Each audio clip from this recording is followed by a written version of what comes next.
அன்பு நேயர்களே, இனிய வணக்கங்களை அனுப்புகிறேன். சிம்ம ராசிக்கார அன்பு நேயர்களே, நம்ம இன்றைய இந்த அழகான வீடியோ பதிவை முழுமையாக தொடங்குவதற்கு முன்னதாக, முருகரை மனதார பூஜித்து, அவரது அருளை பெற்றுக்கொண்டு, இந்த பதிவுக்குள் நுழையலாமே. ஓம் முருகா போற்றி, ஓம் முருகா போற்றி, ஓம் முருகா போற்றி, என்னை காக்கும் முருகனே போற்றி. நல்லதே நடக்கும். நல்லது மட்டும்தான் நடக்கும். அப்படியே நடக்கட்டும். நம்ம சிம்ம ராசிக்கார அன்பு நேயர்களை பொறுத்தவரைக்கும், இவர்கள் ஒருத்தனிடம் பழகும்போது, அந்த நபர் படித்தவனா, படிக்காதவனா, ஏழையா, பணக்காரனா, உயர்ந்தவனா, தாழ்ந்தவனா அப்படிங்கிற எந்த பாகுபாடுகளையும் இவர்கள் பார்க்க மாட்டார்கள். மனதார புரிஞ்சுக்கோங்க. எல்லாருக்கும் ஒரே மாதிரி தான் இவங்கள் பேசுவார்கள். ஒரே மாதிரி தான் இவர்கள் பழகுவார்கள். தெய்வ அருளும், திட சிந்தனையும் கொண்டவர்களாக இவர்கள் இருக்கிறார்கள். இவங்களை பொறுத்தவரைக்கும், தான் மட்டும் நல்லா இருக்கணும்னு சுயநலம் எல்லாம் கிடையாது. தன்னை சுத்தி இருக்கிற எல்லாரும் நல்லா இருக்கணும்னு அப்படிங்கிற பொதுநல குணத்தோட இவர்கள் வாழ்ந்துகிட்டு இருக்கிறார்கள். இவ்வளவு அருமையான நற்குணங்களை கொண்ட சிம்ம ராசிக்கார அன்பு நேயர்களே, எல்லாரும் ஆரோக்கியமா, மகிழ்ச்சியா இருக்கீங்களா? எங்க அம்மா, நீங்க வேற எங்கள பார்த்து இப்படி ஒரு கேள்வி கேட்கிறீங்களே! எங்க வாழ்க்கையில இருக்கக்கூடிய பிரச்சனைகள பார்த்தா, ஆரோக்கியமா இருக்கிற மாரியா தெரியுது. நாங்களே ஒவ்வொரு நாளும் கண்ணீர் சிந்தி வாழ்ந்துகிட்டு இருக்கோம். நீங்க வேற ஏங்கம்மா காமெடி பண்றீங்க? அப்படின்னு உங்க மனசுல நெனைக்கிறது, மனதார புரிஞ்சுக்கோங்க. கடக ராசிக்கார நேயர்களே, உங்க வாழ்க்கையில இருக்கக்கூடிய இந்த கஷ்டமான சூழ்நிலைகள் எல்லாமே, இனி வரக்கூடிய காலங்கள்ல மறையப் போகுதுங்க. உங்களுடைய ஆசைகள், கனவுகள் எல்லாமே நிறைவேறப் போகுது.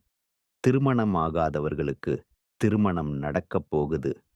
குழந்தை பாக்கியம் இல்லாதவர்களுக்கு குழந்தை பாக்கியம் கிடைக்கப் போகுது. பூர்வீக சொத்து ரீதியா இருந்த அனைத்து பிரச்சனைகளுக்கும் தீர்வு கிடைக்கப் போகுது. உங்களுக்கு வரவேண்டிய பூர்வீக சொத்து உங்க கையில வந்து சேரப் போகுதுங்க.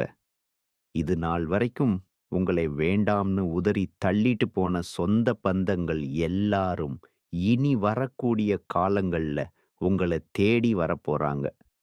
நம்ம இன்றைய இந்த வீடியோ பதிவுல கடக ராசிக்காரர்களுடைய வாழ்க்கையில ஜோதிடத்தின் மூலமா நடக்கக்கூடிய விஷயங்களை பத்தி தெளிவா விரிவா தெரிஞ்சுக்க போறோம். 2026 2030 வரையிலான காலகட்டத்துல கடக ராசிக்காரர்களுக்கு ஏற்படக்கூடிய முக்கிய கிரக யோகங்கள் என்னென்ன? மன ரீதியான சவால்கள் என்னென்ன? முடிவெடுக்கிறதுல ஏற்படக்கூடிய பிரச்சனைகள் என்ன? அப்படிங்கிறத பத்தி முழுமையா தெரிஞ்சுக்க போறோம். உங்க வாழ்க்கையில இந்த ஆண்டுகள் நல்லதெல்லாம் நடக்குங்க. சனி தோஷத்தின் தாக்கம் முடிவடைஞ்சிருச்சு. சனி பகவான் உங்க ராசிக்கு 9ஆம் இடமான பாக்கியஸ்தானத்தில் அமர்ந்திருக்கிறார். இவர் உங்கள் வாழ்க்கையை நல்லபடியா அழகா மாற்றப் போகிறார். மே 2026 12 ஆண்டுக்கு ஒரு முறை மட்டுமே நடக்கக்கூடிய ஒரு அரிய அற்புதமான நிகழ்வு நிகழப்போகுது. தேவகுரு பிரகஸ்பதி வியாழன் உங்கள் சொந்த ராசியான கடக ராசிக்குள்ள வரப்போறாங்க. கடக ராசியில குரு உச்சம் பெற போறாரு. குரு லக்னத்துல உச்சம் பெற்று அமரும்போது மகாபுருஷ யோகம் உருவாகுது.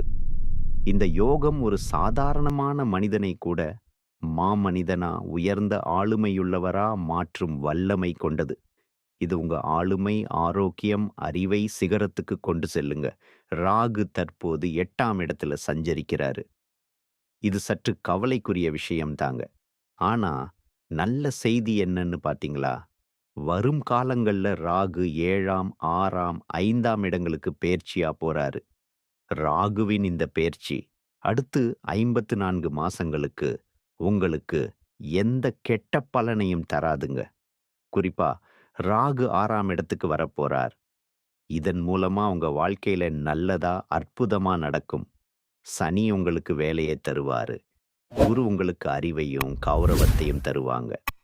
ராகு உங்களை எதிரிகளிடமிருந்து காப்பாத்துவாருங்க. உங்கள் வாழ்க்கையில 2026 பொற்காலமா இருக்குதுங்க.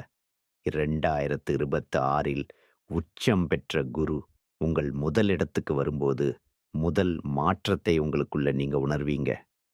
கடந்த சில ஆண்டுகள்ல உங்கள் தன்னம்பிக்கை குறைஞ்சிருக்கலாம். மக்கள் உங்களை புரிந்து கொள்ளலன்னு நீங்க நெனச்சிருந்தா, அது எல்லாம் மாறப்போகுது. குரு உங்களுக்கு திக்வலத்த தருவாரு. உங்கள் முகத்துல ஒரு தனி சேலம், தனித்துவமான ஜொலி இருக்கும்.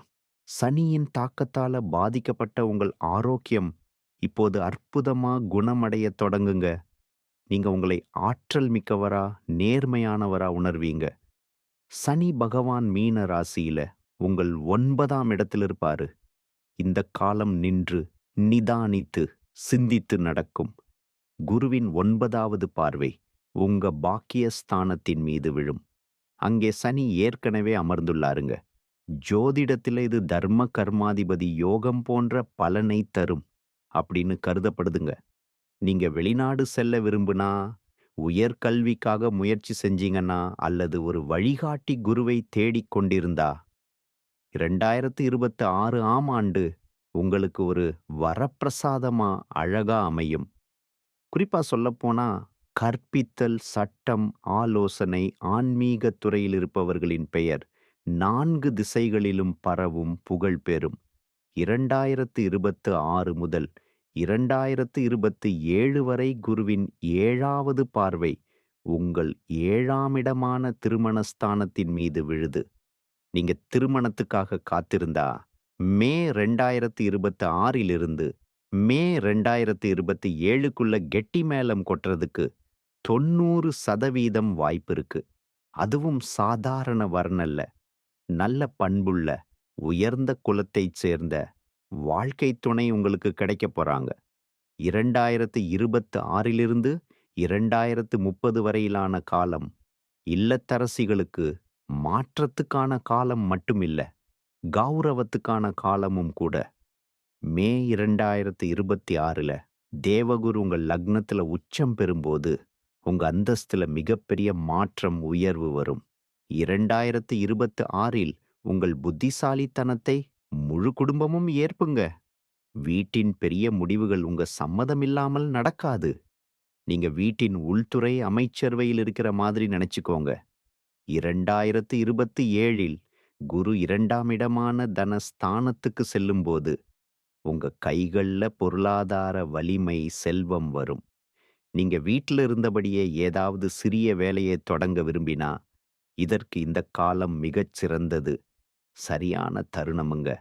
டிசம்பர் 2026 2028 வரை ராகு 7ஆம் வீட்டில் இருக்கும்போது, கணவருடன் சின்ன சின்ன விஷயங்களுக்கு வாக்குவாதம் ஏற்படலாம். இந்த நேரத்துல மௌனம், பொறுமைதான் உங்க ஆயுதமா இருக்கு. ராகுவின் இந்த மாயையே உங்க வீட்டின் அமைதிய கெடுக்க விடாதீங்க. 2027 2028 காசு, அதாவது பணம் சம்பாதிக்கும் ஆண்டா இருக்கும். இந்த நேரத்துல குரு உங்கள் 2ஆம் இடமான சிம்ம ராசிக்குள்ள நுழையப் போறாரு.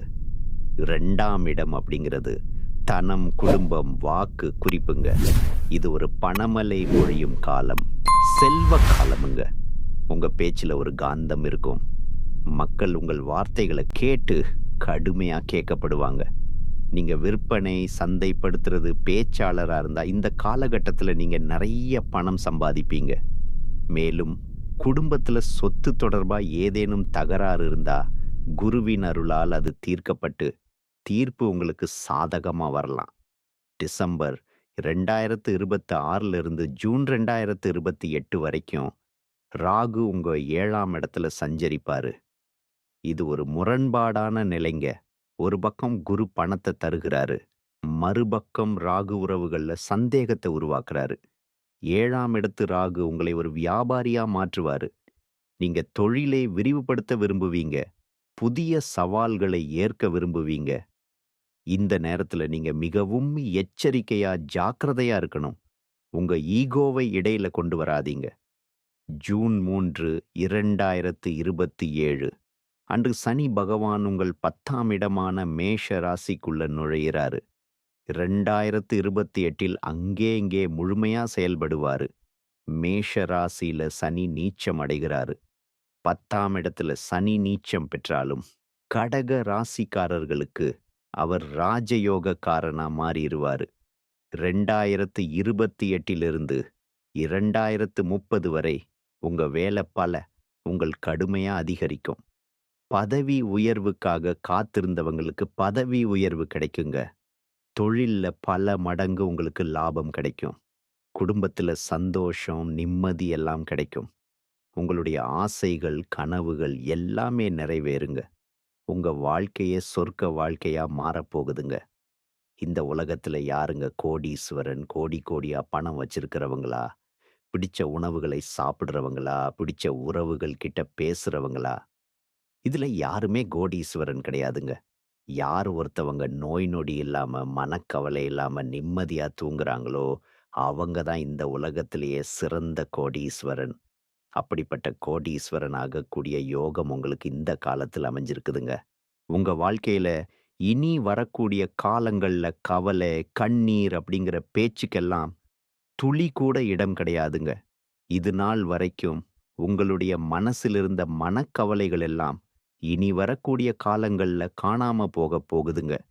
நீங்க சந்தோஷமான, ஆரோக்கியமான வாழ்க்கையே இனி வரக்கூடிய காலங்கள்ல வாழப் போறீங்க. உங்க வாழ்க்கையில சந்தோஷம் நிலைச்சிருக்க போகுதுங்க. ஜோதிட சாஸ்திரத்துல 4வது இருக்கக்கூடிய ராசி தான் நம்ம கடக ராசி. நம்ம கடக ராசியில் இருக்கக்கூடிய நட்சத்திரங்கள் யார் யாருன்னு பார்த்தீங்களா? புனர்பூசம் 4ஆம் பாதம், பூசம், ஆயில்யம். நம்ம கடக ராசிக்காரங்களுக்கு அதிபதி யாருன்னு பார்த்தீங்களா? சந்திர பகவானுங்க. இவங்களுக்கு நட்பு ராசியா இருக்கக்கூடியவங்க ரிஷபம், கன்னி, விருச்சிகம், மகரம், மீனம். இவங்க எல்லாரும் நட்பு ராசியா இருக்காங்க. கடக ராசியில பிறந்தவங்க வாழ்க்கையில உயர்ந்த லட்சியங்களை கொண்டவர்களா இருக்காங்க. சுறுசுறுப்பா செயல்பட்டு எதையும் திறமையோட செஞ்சு முடிக்கக்கூடிய ஆற்றல் இவங்க கிட்ட இருக்குதுங்க. அடுத்தவங்க செய்ய முடியாதுன்னு ஒதுக்கி வச்ச காரியத்த கூட அழகா திட்டம் தீட்டி அந்த காரியத்துல வெற்றி அடையக்கூடியவர்களா இருக்காங்க.